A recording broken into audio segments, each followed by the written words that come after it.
L'histoire que je vais te raconter aujourd'hui est une histoire mystique, mais également avec un grand point d'interrogation à la fin. Mais est-ce qu'on peut accorder le bénéfice du doute à son mari? Sa femme a été menacée à plusieurs reprises. Son mari l'avait averti de ne jamais rentrer dans cette chambre, de ne jamais s'approcher. Et lui seul avait la clé. Et par moments, il y rentrait et y ressortait.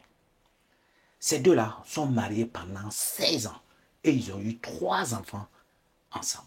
Au cours de ces 16 ans, le monsieur, le mari, il a toujours été présent. Il a toujours tout donné à sa femme. Tout ce qu'elle demandait, il lui a toujours tout donné. Il vivait dans une grande maison et dans cette grande maison, il y avait une chambre. Et cette chambre était la chambre spéciale de son mari. Son mari l'avait pourtant averti. Et elle a été menacée à plusieurs reprises de ne jamais rentrer dans cette chambre. Et seulement le mari, par moment, rentrait dans cette chambre. Et si le mari voulait qu'elle y rentre, il devait être physiquement présent. Il la faisait rentrer et elle ressortait de cette chambre. Après 2 semaines de cela, le mari venait d'acheter une nouvelle voiture pour sa femme. Et sa femme était très bien contente. Le problème qui se pose ici, c'est quoi?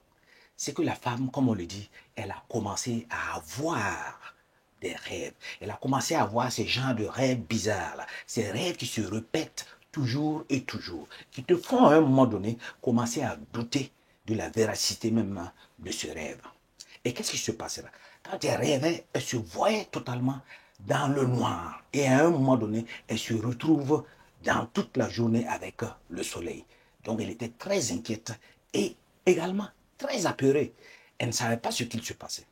C'est là justement qu'elle a commencé à avoir quelques doutes. Quelques doutes. Mais comment faire justement pour rentrer dans cette chambre, la chambre dans laquelle son mari lui avait totalement interdit l'accès?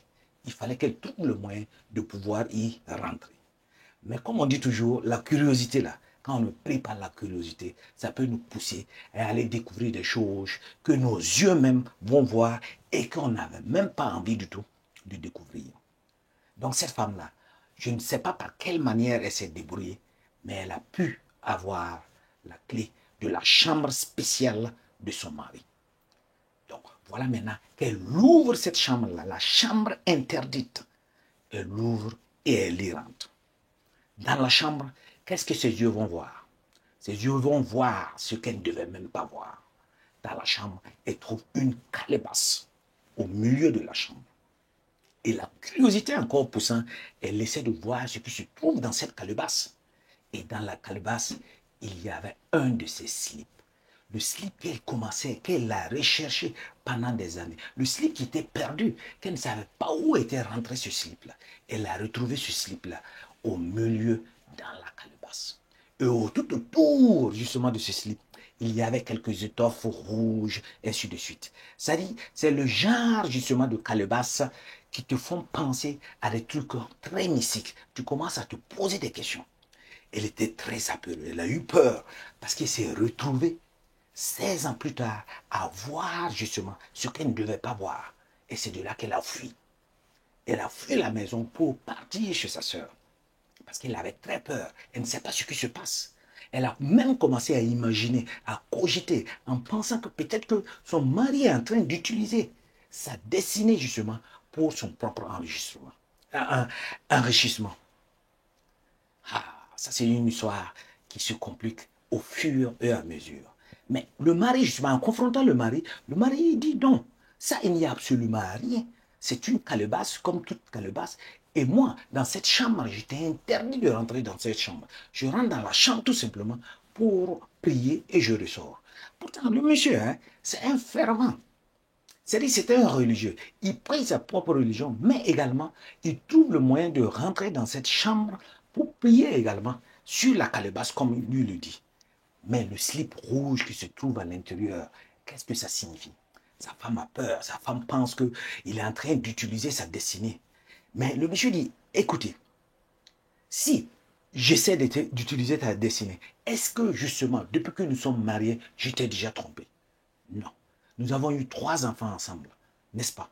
Est-ce que tu as déjà manqué de quelque chose? Cette calebasse, c'est quelque chose d'ordinaire. Il n'y a rien de mystique dedans. Ce sont mes grands-parents, justement, qui m'ont légué cette calebasse. C'est pour cela que je l'ai. Et l'accès doit être exclusivement la mienne. C'est moi seul que je dois avoir accès à cette calebasse. Et cette calebasse, comme je te l'ai dit, dans la chambre, tu ne dois pas y rentrer et tu ne devais pas y rentrer. Maintenant, c'est une histoire compliquée. Et c'est pas fini. Et la femme lui ajoute, non seulement que j'ai vu la calebasse, mais j'ai également, par mégarde, cassé la calebasse. Ah, ça se complique. Maintenant, on se pose des questions pour savoir, cette calebasse cassée, quelles seront les répercussions de cette calebasse cassée? Est-ce qu'on peut accorder le bénéfice du doute à son mari en imaginant, par exemple, que c'est quelque chose d'anodin? Il n'y a pas quelque chose de secret ni de mystique autour de cette calebasse. Et vous aussi, les femmes, quand on vous prévient, on vous met en garde par rapport à une situation particulière, n'essayez pas d'enfreindre cette situation, car vos yeux peuvent voir ce que vous ne souhaitez même pas voir. Qu'est-ce que vous en pensez? Commentez cette histoire. Donnez des idées, justement, à des conseils à cette femme-là. Qu'est-ce qu'elle peut faire et qu'est-ce qu'elle doit faire? Et à la prochaine.